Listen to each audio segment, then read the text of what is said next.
Fi Zilalul Quran, karya Al-Syahid Said Qutb, diterjemah bahasa oleh Datuk Yusof Zaki. Semoga Allah memberkati ruh-ruh mereka. Penafsiran ayat 212.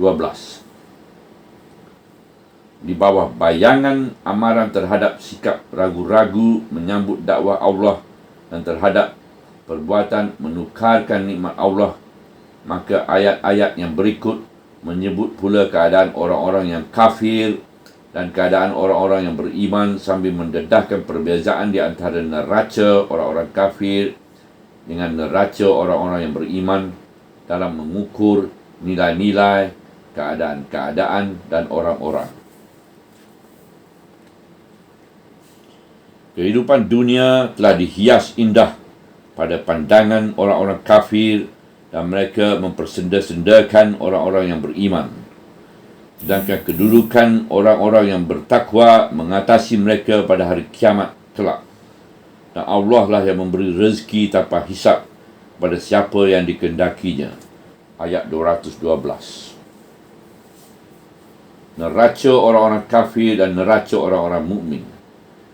Ya, ini kehidupan dunia dengan segala kenikmatannya yang sedikit, cita-cita dan minat-minatnya yang kecil dipandang begitu cantik dan indah oleh orang-orang yang kafir hingga mereka terhenti setakat kenikmatan-kenikmatan itu sahaja tanpa melampauinya. Mereka tidak memanjangkan pandangan mata mereka kepada sesuatu yang lain di sebaliknya. Mereka tidak mengenali nilai-nilai yang lain selain dari nilai-nilai hidup dunia. Dan setiap yang berhenti di perbatasan-perbatasan hidup dunia ini sahaja tidak dapat meningkatkan pemikiran dan kefahamannya kepada cita-cita dan minat-minat yang luhur yang difikir dan dipandang oleh orang-orang yang mukmin pada ufuk-ufuk yang jauh. Orang-orang yang mukmin kadang-kadang memandang kecil kepada seluruh nikmat-nikmat kesenangan dunia. Ini bukanlah kerana semangat dan cita-citanya begitu kecil untuk merangkul nikmat-nikmat kesenangan dunia, atau kerana tenaga kekuatannya begitu lemah untuk mencapaikannya, dan bukan pula kerana ia bersikap pasif, tidak mahu membangun dan memajukan kehidupan dunia, tetapi kerana dia memandang dari atas, walaupun dialah yang memegang teraju pemerintahan di bumi ini dan membangunkan kemajuan dan tamadunnya dan berusaha menyubur dan memperbagaikannya. Oleh sebab itulah dalam hidupnya dia mahu mencari sesuatu yang lebih besar dan lebih mahal dari nikmat-nikmat kesenangan hidup di dunia ini. Dia mahu menegakkan sistem Allah di bumi ini dan mahu memimpin manusia ke arah yang lebih luhur dan lebih sempurna. Ia mahu menegakkan panji-panji Allah di kemuncak bumi dan di atas kepala manusia supaya mereka dapat melihatnya di tempatnya yang tinggi dan supaya mereka dapat memandang lebih jauh di sebalik realiti hidup yang sedikit dan terbatas ini. Ruang hidup yang dihayati oleh orang-orang yang tidak mempunyai matlamat yang tinggi, cita-cita dan minat yang besar dan pandangan yang sempurna. Orang-orang yang berjiwa kecil dan tenggelam di dalam lumpur hidup dunia, orang-orang yang memperhambakan diri mereka kepada matlamat-matlamat hidup dunia, orang-orang ini melihat orang-orang yang beriman meninggalkan tanah-tanah lumpur dunia ini kepada mereka dan meninggalkan segala kenikmatan dunia yang kecil untuk menegakkan cita-cita yang besar yang bukan hanya membabitkan kepentingan diri mereka, malah membabitkan kepentingan seluruh umat manusia, iaitu cita-cita yang bukan bersangkutan dengan diri mereka tetapi bersangkutan dengan akidah mereka. Mereka melihat orang-orang yang beriman itu sanggup menderita kesusahan dan kesulitan kerana menegakkan cita-cita itu. Mereka sanggup menafikan diri mereka dari kesenangan-kesenangan hidup yang dianggap oleh orang-orang yang berjiwa kecil sebagai intipati dan setinggi-tinggi matlamat hidup dunia. Apabila mereka yang berjiwa kecil dan padam cahaya hati nurani itu memandang kepada orang-orang mukmin yang hidup sedemikian rupa tanpa memahami rahsia cita-cita mereka yang tinggi itu.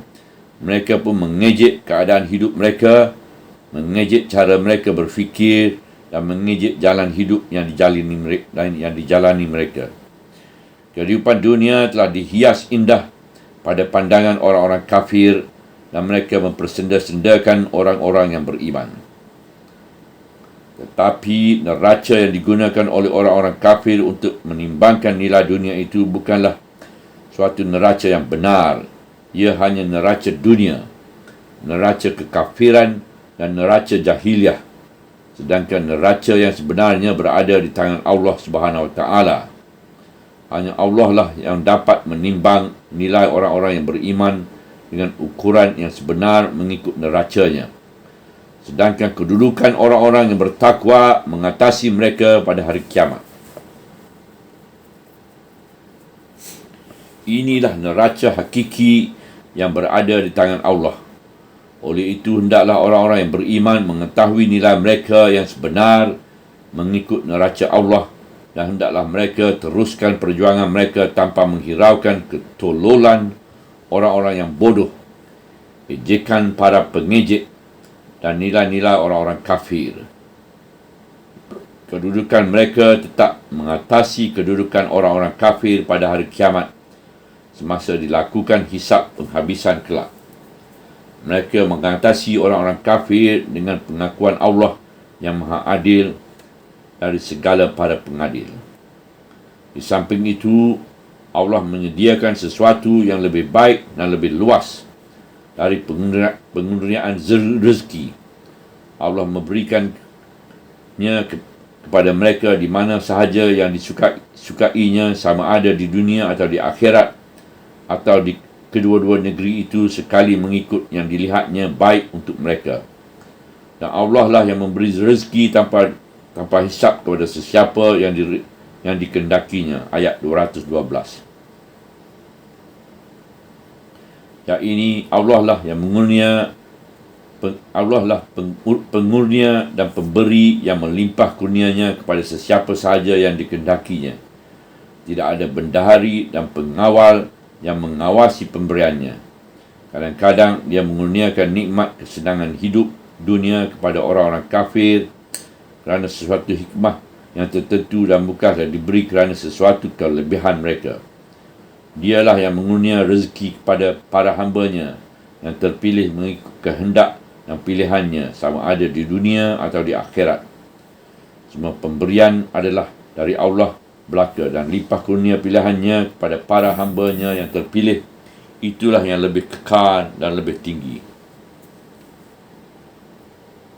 Hidup dunia selama-lamanya akan terus mengenali dua bentuk manusia, iaitu mengenali golongan mukmin yang menerima nilai-nilai, neraca-neraca dan cara-cara berfikir dari Allah, dan dengan penerimaan itu Allah mengangkat mereka dari mutu hidup dan nikmat-nikmat hidup dunia yang rendah dan dari cita-cita yang kecil, agar dengan demikian mereka dapat menegakkan insaniah mereka dan menjadi tuan hidup, bukannya hamba hidup.